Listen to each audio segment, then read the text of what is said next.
চট্টগ্রাম ১ মিরসরাই আসনে ৩ প্রার্থীর মনোনয়ন বাতিল হয়েছে। শুক্রবার সকালে যাচাই বাছাইয়ে তাদের মনোনয়ন বাতিল করা হয়।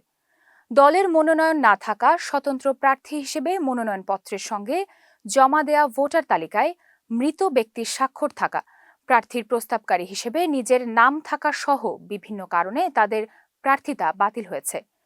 চট্টগ্রাম ১ আসনে ১০ জন মনোনয়নপত্র জমা দেন। শুক্রবার সকাল ১০টা থেকে বেলা ১১টা পর্যন্ত চট্টগ্রাম জেলা প্রশাসনের সম্মেলন কক্ষে তাদের মনোনয়নপত্র যাচাই বাছাই করেন রিটার্নিং কর্মকর্তা। বাদ পড়া ৩ জন হলেন শহীদুল ইসলাম চৌধুরী, এরশাদুল্লাহ ও মোহাম্মদ আশরাফ সিদ্দিকী।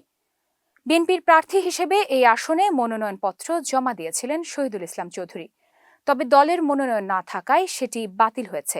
জাতীয় পার্টি থেকে মনোনয়নপত্র জমা দেওয়া মোহাম্মদ এরশাদুল্লাহ নিজেকেই নিজের প্রস্তাবকারী হিসেবে উল্লেখ করেছেন। এ কারণে তার মনোনয়নও বাতিল হয়। স্বতন্ত্র প্রার্থী হিসেবে আসনটিতে মনোনয়নপত্র জমা দিয়েছিলেন মোহাম্মদ আশরাফ সিদ্দিকী। নির্বাচনী এলাকার ১% ভোটারের সমর্থনের স্বাক্ষরযুক্ত তালিকা মনোনয়নপত্রের সঙ্গে যুক্ত করতে হয় স্বতন্ত্র প্রার্থীদের। তবে আশরাফ সিদ্দিকীর জমা দেওয়া তালিকা যাচাইয়ে দেখা যায় সেখানে মৃত ব্যক্তিরও স্বাক্ষর রয়েছে। রিটার্নিং কর্মকর্তা জানান, তালিকা থেকে দৈব চয়নের ভিত্তিতে নেয়া ১০ জন ভোটারের ৮ জনই বলছেন তারা সই করেননি।